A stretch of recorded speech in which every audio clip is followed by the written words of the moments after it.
திருவிழியானது நன்றியதிலே ஃப்ளாரண்டினாவுடைய 21st birthday கண்ணுக்கு ஹாப்பி பர்த்டே மற்றும் மரித்த Lucas Joel Cristino Wilson Anthony Rukmani ஆரோக்கியமேரியோடைய ஆன்மாவுக்காக இந்த திருவிழி ஒப்புக்கொள்ளப்படுகின்றது. தந்தை மகன் தூய ஆவியாரின் பெயராலே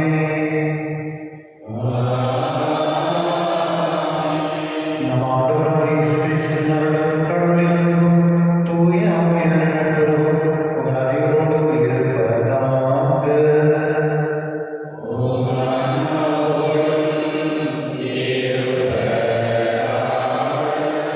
சகோதரர்களே, நாம் மறைநிகழ்வுகளை கொண்டாட நம் தகுதி பெறும் பொருட்டு நம் பாவை ஏற்று அனைவரும் திருவிழில் கொண்டாடுவோம். எல்லா உலகையும் சகோதர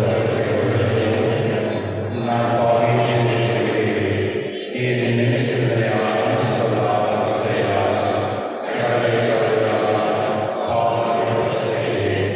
என் பாவமே என் பாவமே என் பெரிய பாவமே ஆகியால் எப்போதும் அறியாமல் வாழ்த்துவதற்கு சகோதர சகோதரிகளே, நம் இறைவனாய்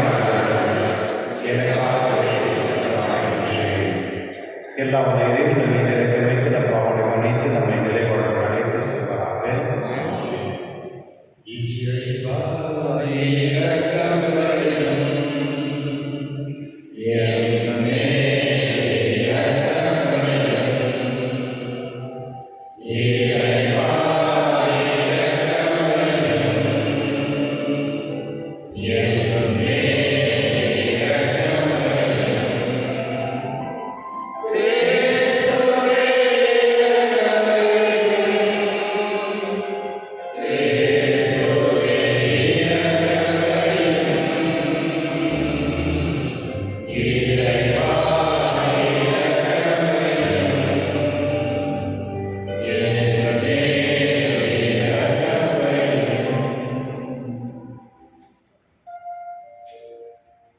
மன்றாடுவோமாக. என்றென்று இல்லாமல் இறைவா, எங்கள் செயல் உமது திருவுளத்திற்கேற்ப நிறைப்படுத்தியதும் இவ்வாறு அன்பு திருமகன் பெயரால் நாங்கள் மிகுதியாட்சியில் புரிந்திட தகுதி பெறுவோமாக. உம்முடைய தூய ஆவியாரின் இறைவனாய் என்றென்று வாழ்ந்து ஆட்சி செய்கின்ற ஆண்டவர் உம் திருமகனே இயேசு கிறிஸ்துவின் உம்மை மன்றாடுகின்றோம்.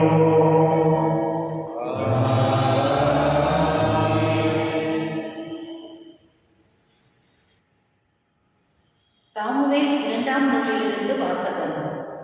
அந்நாள்களில் தாவீது ஆண்டவர் திருமுன் வந்து அமர்ந்து இவ்வாறு பேசினார். என் தலைவராம் ஆண்டவரே, இதுவரை நீர் என்னை வழிநடத்தி வந்தமைக்கு நான் யார்? என் குடும்பம் யாது? இருப்பினும் என் தலைவராம் ஆண்டவரே, உம் திருமுன் இது சிறிதே. உம் ஊழியனின் குடும்பத்தை பற்றிய எதிர்காலத்தை பற்றியும் நீர் பேசியுள்ளீர். என் தலைவராம் ஆண்டவரே, மனித வழக்கம் இதுவல்லவா? என்றும் உம் மக்களாகவே நிலைத்து இருக்கும் ஆகினேன்.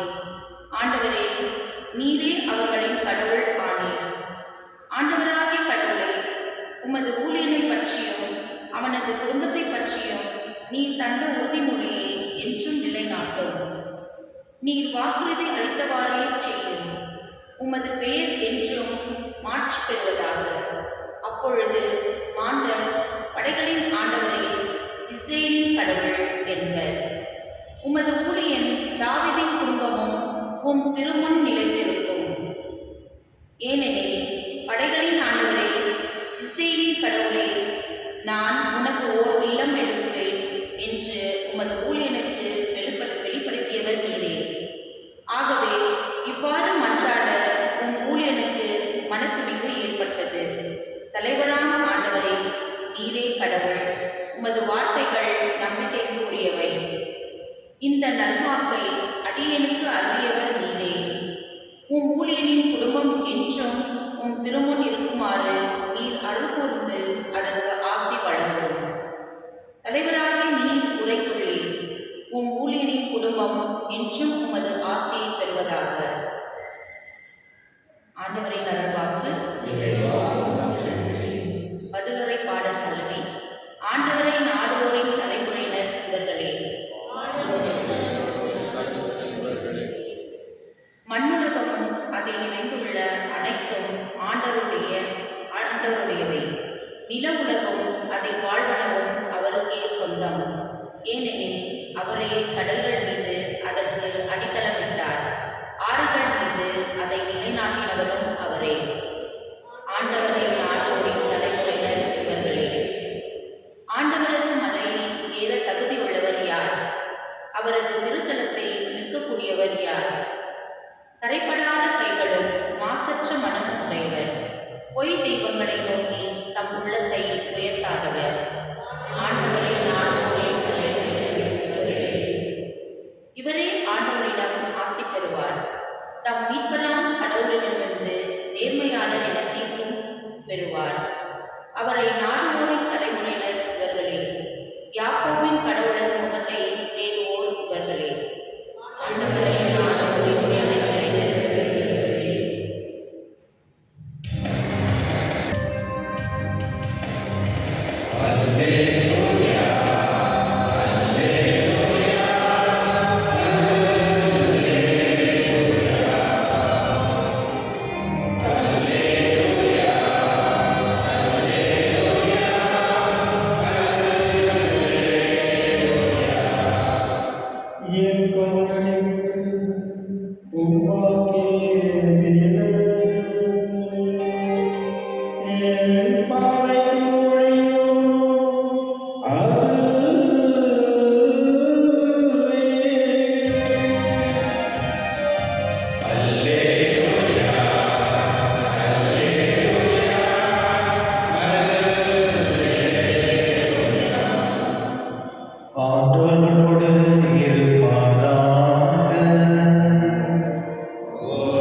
மேலும் அவர் நீங்கள் கேட்பதை குறித்து கவனமாயிருங்கள்.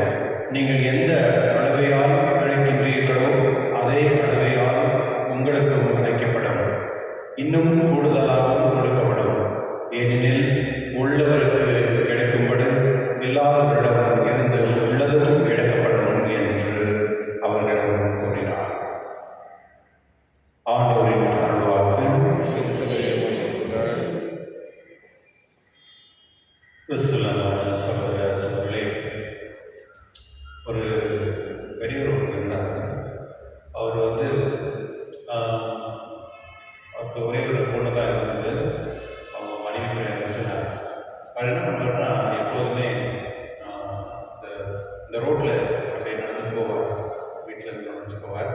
யாரெல்லாம் வந்து ரோட்டில் என்ன இருந்தாங்கன்னா அவங்களுக்கு போயிட்டு அவங்களுக்கு அவங்களுக்கு என்ன வேணும் அப்படின்னு கேட்பாரு.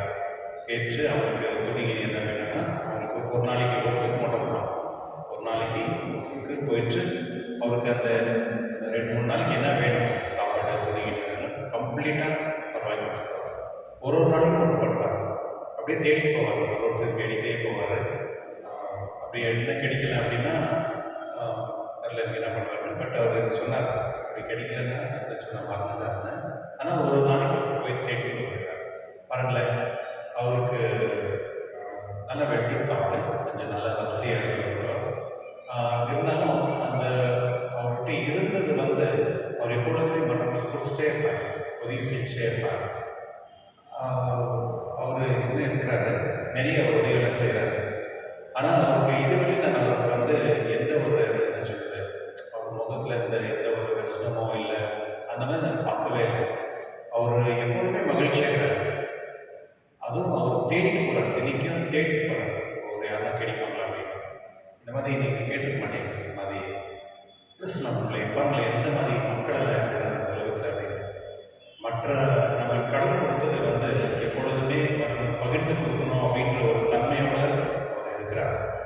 என்னுடைய நட்சத்திரத்தை நான் பார்க்கும்போது ஆண்டவர் இயேசு சொல்கிறார், யாருமே வந்து விளக்கை வந்து கட்டில் கீழே ஒழிக்க வைக்க முடியாது. அதை வந்து ஒரு திண்ணை மேலே வச்சு அதை வந்து அந்த வெளிச்சத்தை வந்து மற்றவர்களுக்கு காட்டக்கூடிய, அதாவது அந்த வெளிச்சத்து மூலியமா மற்றவர்களை பார்க்கக்கூடிய அந்த அந்த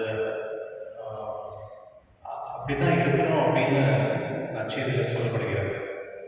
நம்மளுடைய கடவுள் நம்மளுக்கு கொடுத்த ஒளி எது, வெளிச்சம் எது, அது ஆண்டவர் இயேசுதான். அவரை நம்ம வந்து வைக்க முடியாது, நம்மளுக்குள்ளவே வச்சுக்க முடியாது. அது வந்து நம்ம மற்றவங்களுக்கு நம்ம பகிர்ந்து கொடுக்கணும். அதனால தான் திருச்சபை வந்து 2000 வருஷத்துக்கு கடந்து ஒரு நாட்டிலையும் போயிட்டு மக்கள் எங்கெல்லாம் இருக்கிறாரோ அவர்கள் வந்து அந்த நற்செய்தி மூலமாக அந்த ஒளியை வந்து மக்களுக்கு திருச்சபை கொடுத்துட்டு கொண்டு வந்திருக்கிறது. அது மூலியம் தான் நாங்களும் அந்த ஒளியை பெற்றுக்கொண்டு இருக்கிறோம். இந்த ஒளி வந்து நம்மளுக்குள்ள வைக்க முடியாது. இப்போ நம்ம ஞானஸ்தானம் வாங்குறதுனால நம்ம ஒளியாக இருக்கிறோம் அப்படின்ட்டு இல்லை. அந்த ஒளி வந்து நம்மளுக்குள்ள இருந்து அந்த ஒளி வந்து மற்றவர்களை பார்க்க வேண்டும். இவர்கள் கிறிஸ்தவர்கள் என்று மற்றவர்களை தான் புரிந்து கொள்ளணும். அதுக்கப்புறம் ஆண்டவரே சொல்றாரு, நீங்கள் போய் ஒன்றும் யாருக்கும் சொல்ல வேண்டாம், உங்களை பார்த்து மற்றவர்கள் தெரிஞ்சுப்பாரு நீர் யார் என்று. அப்படி என்றால் கடவுள் நம்ம கொடுத்த அந்த ஒளி வந்து நம்முடைய செயல் மூலியமாக தான் காட்டணும். அதுதான் ஒளி. அதை நம்ம ஒருவேளை வந்து நம்ம அதை மறைச்சி வச்சோம்னா அப்போ நம்ம எந்த செயலும் பண்ணால் அது வீண் தான், அது வேஸ்ட். இரண்டாவது ஆண்டவர் சொல்கிறார், கவனமாக இருங்கள், நீங்கள் எந்த அளவையாக அழைக்கின்றீர்களோ அதே அளவையாக உங்களுக்கு கொடுக்கப்படும் அப்படின்னு. அதாவது கடவுள் நம்ம கொடுத்திருக்க ஞானமும் அறிவும் அந்த ஒளியை நம்ம எப்படி நம்ம செலவு செய்கிறோமோ அது போல இன்னும் நம்மளுக்கு கிடைக்கும். அந்த இன்னும் கடவுள் கொடுத்து தான் இருக்காங்க. ஞானம் இருப்பவர்கள் வந்து ஞானம் பெரிதாக தான் இருக்கும், தவிர அது கம்மியாகவே ஆகும். அதுதான் உண்மை. நம்ம வந்து எவ்வளோ வந்து நம்ம கடவுளை நம்ம அன்பு செய்கிறோமோ அதுக்கு இன்னும் எக்ஸ்ட்ரா மடங்காக கடவுள் வந்து அந்த அன்பை நம்மளுக்கு நம்ம கொடுத்துட்டே இருப்பாங்க. அந்த சாரிட்டிக்கும் அவ்வளோதான், நம்ம தான தர்மம் செய்வது கூட அவ்வளோதான். நம்ம எவ்வளோ நம்ம கொடுக்குறோமோ அவ்வளோ நம்மளுக்கு வந்து மன அமைதியும் அதை சமாதானப்பட்டே இருக்கோம். நம்ம எவ்வளோ வந்து என்ன சொல்வது செலவு பண்ணாத இருக்கிறோமோ அது பணம் இல்லை, பணம் மட்டும் இல்லை, எல்லாமே நம்மளுக்கு கடவுள் கொடுத்துருக்க எந்தெந்த ஞானம் இருக்குது, கடவுளுடைய அறிவு, கடவுளுடைய அருள், கடவுளுடைய ஞானம் எல்லாம் வந்து நம்ம வந்து பயன்படுத்த வேண்டும். அதுதான் சொல்லுறது, எந்த அளவில் வைக்கிறீர்களோ அந்த அளவுக்கு உங்களுக்கும் கொடுக்கப்படும். ஒருவேளை நம்ம வந்து அது பயன்படுத்தலை அப்படின்னா இருக்கிறதுலேருந்து நம்ம எடுத்துக்கப்படும் அப்படின்னு சொல்கிறது, எடுக்கப்படும் அப்படின்னு. அதாவது சில நேரத்தில் கடவுள் நம்ம கொடுத்துருக்க அந்த அறிவும் ஞானமும் அதை வந்து நம்ம பகிர்ந்து கொள்ளலைன்னா நம்மள்ட்ட இருக்கிறது கடவுள் பிடிங்க, அது ஒன்றும் வீண் தானே, ஒன்றும் யூஸ் இல்லை. கிறிஸ்துவன் மரலை என்னுடைய நற்செய்தி வந்து ரொம்ப அழகாக நம்முடைய கடவுளுடைய ஆசீர்வாதத்தை பற்றி பேசுகிறது. கடவுள் கொடுக்குற ஆசீர்வாதத்தை நம்ம அதை வந்து உபயோகப்படுத்தணும் மற்றும் பகிர்ந்து கொள்ள வேண்டும். அப்பொழுது தான் அந்த ஆசீர்வாதத்தை அந்த மதிப்பு. இப்போ சும்மா நான் அப்படியே போட்டு வச்சுருந்தேன், என்ன யூஸ்? இப்போ ரீசெண்டாக யாரோ ஒருத்தர் வந்து ஒரு வீட்டில் ஒரு வேலை செஞ்சுட்டு இருக்காங்க. நியூஸில் நம்ம வந்து நேற்று 20 crores ஏன்னா வந்து கோல்டெல்லாம் வச்சுருந்தாங்க. அது யாரும் எடுத்துகிட்டு போயிட்டாங்க.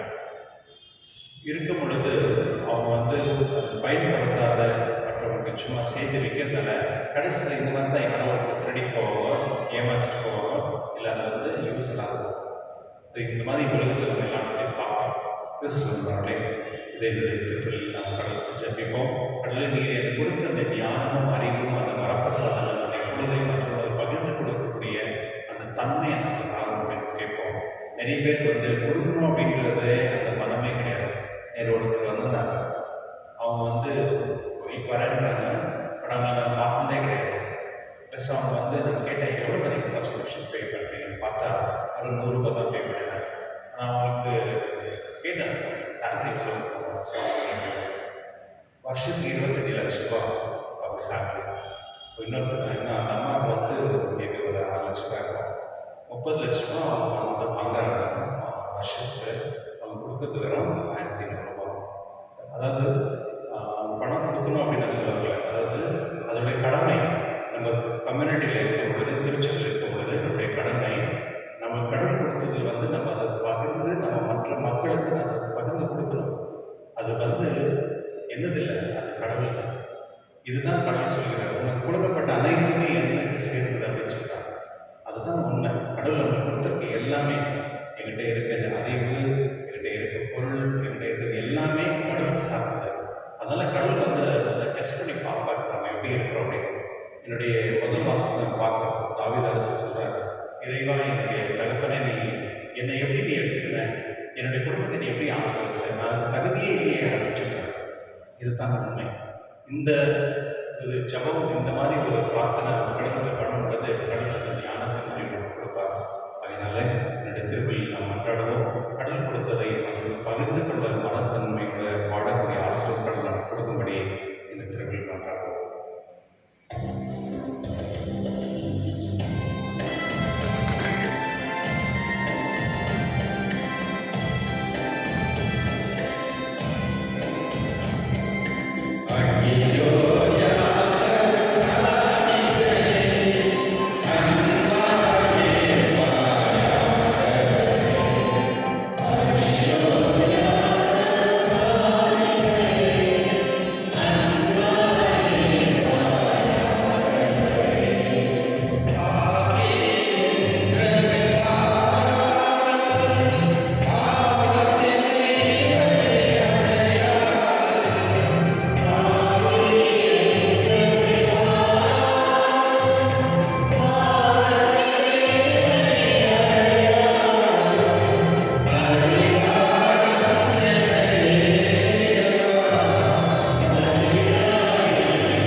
சகோதர சுயமானே நமக்கு திருவள்ளி எல்லா தந்தையாக ஏற்றாதபடி சென்றீர்கள்.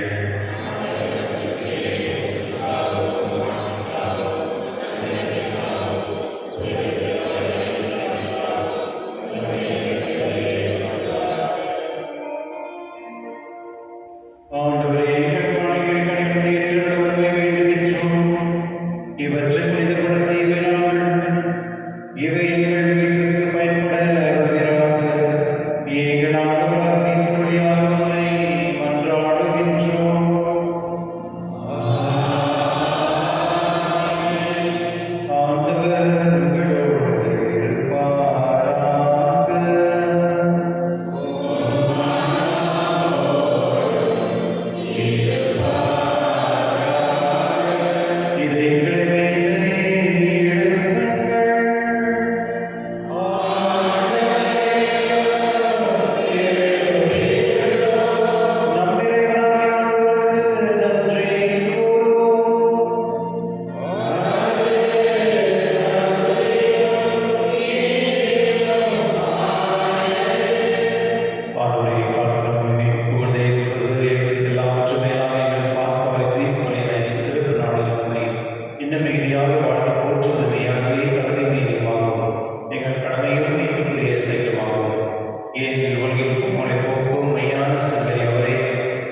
அவனமே இருந்து இறந்து பின் கிணத்தில் எடுத்து மீண்டும் உமக்கு நன்றி கூறி தம் சீடர்களுக்கு அவர் கூறியதாவது: அனைவரும் இதிலிருந்து பெற்று பலர்கள். ஏன் இது புதிய நிலையான உடன்படிக்கைக்கு உரிய ரத்தத்தின் கிண்ணம். இது பாவ மன்னிப்புக்கென்று உங்களுக்காக பலருக்காகவும் சிந்தப்படும். இதை நினைவாக செய்யுங்கள்.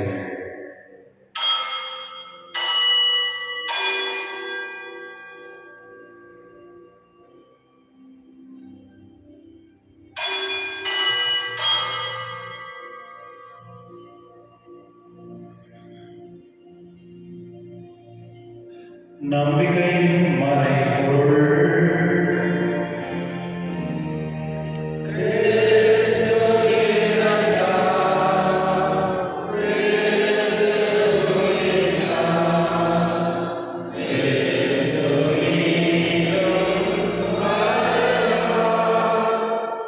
ஆகவே ஆண்டவரே, நாங்கள் கிறிஸ்து இறைவனின் உயிர்ப்பின் நினைவு கூர்ந்து வாழ்வு தரும் அப்பத்தை மீட்பளிக்கும் கிணத்தை நோக்க பொறுக்கின்றோம். உம் திருமணம் ஊழியம் புரிய தலைவர்கள் எங்களை ஏற்றுக்கொண்டீர். எனவே உங்களுக்கு நன்றி செலுத்துகின்றோம். மேலும் கிறிஸ்து உடல் ரத்தத்தில் பங்கு கொள்ளும் எங்களை தூயாக வந்து சேர்க்க வேண்டும் என நம்மை தாழ்வுடன் மன்றாடுகின்றோம். ஆண்டவரை உலகில் பரவிருக்கும் ஒரு துறவையை நினைவு கூர்ந்துள்ளோம். எங்கள் திருத்தந்தை லியோ, எங்களாக பீட்டர், எல்லா அறிஞர்களாக அனைவரும் உங்கள் திருவில் அன்பை நிறைவேற செய்கிறோம். மேலும் உயிர்த்தெழும் எதிர்நோக்கும் தூயில் கொள்ளும் எங்கள் சகோதர சகோதரியும் இருந்தோரான நெருக்கத்துடன் நினைவு கூர்ந்து உங்கள் திருமண மொழியில் ஏற்றிருந்தோம். எங்கள் அனைவர் மீதும் இரக்கமாயிரும். கடவுள் கணித்தான புனித மரியா, அவருடைய கணவனான புனித யோசேப்பு, புனித திருத்தூதர்கள், உலகில் உதவராயிருந்தவராகியோர் புனித அனைவரோடும் நான் நிலை வாழ்வில் பங்குபடும் தகுதி பெற்று உம் திருமகன் இயேசு கிறிஸ்துவின் அவரை புகழேதும் மனமுறை கொண்டாடுகின்றோம். இவர் வழியாக இவரோடு இவரில் எல்லாம் இறைவனாகிய தந்தையே, தூய ஆவியாரின் எல்லா புகழும் ஆட்சியும் என்றென்றும் உமக்கு உரியதே.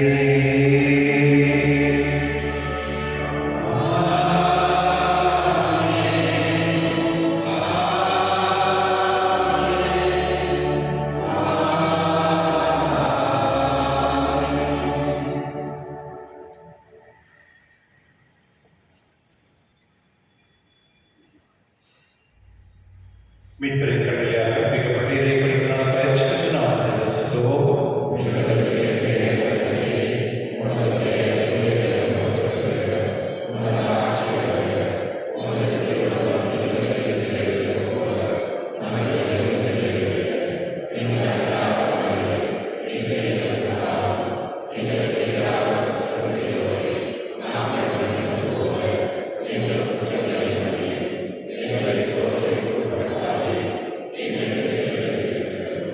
ஆண்டவரை தீவிரத்திலிருந்தவைகளை விடுவித்து எங்கள் வாழ்நாளில் மீதி பண்ண கொண்டாடுகின்றோம்.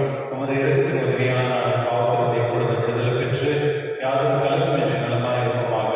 நாங்கள் எதிர்நோக்கியிருக்கும் பேரின்பத்துக்காகவும் என் மீட்பராக இயேசு கிறிஸ்துவுக்காக காத்திருக்கின்றோம். ஆண்டவரை இயேசு கிறிஸ்துவை அமைதி உங்களுக்கு விட்டு செல்கிறேன், அமைதி உங்களுக்கு அளிக்கின்றேன் என உம் திருத்தொடர் மொழிந்தீரே. எங்கள் பாவங்களை மாறாமல் உம் திருவரையின் நம்பிக்கை கண்ணோக்கி உம் திருவுளத்திற்கு ஏற்ப அதற்கு அமைதி ஒற்றுமை அளித்தவர்களாக என்றென்று வாழ்ந்து ஆட்சி செய்தவர் நீரே. ஆண்டவருடைய அமைதி உங்களோடும் என்றும் இருப்பதாக. ஒருவருக்கொருவர் அமைதி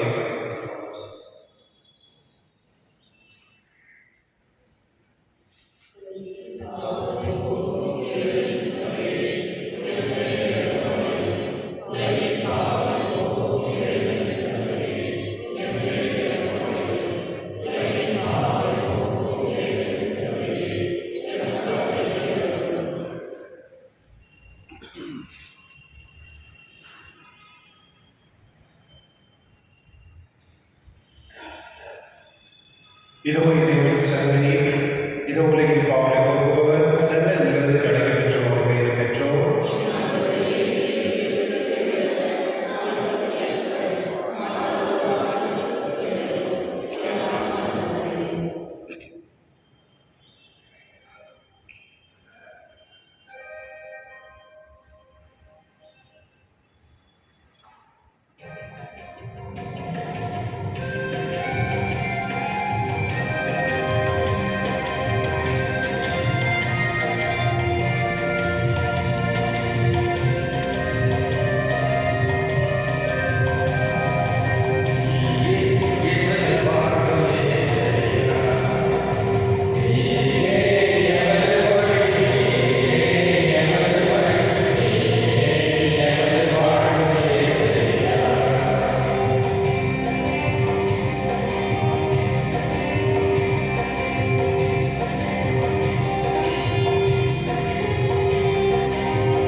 மன்றாடுவோமாக.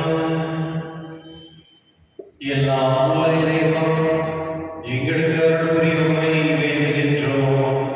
அதனால் புத்துயிரை அளிக்கும் உமது அருளை பெற்றுள்ள நாங்கள் உமது கொடையை முன்னின்று என்றும் பெருமை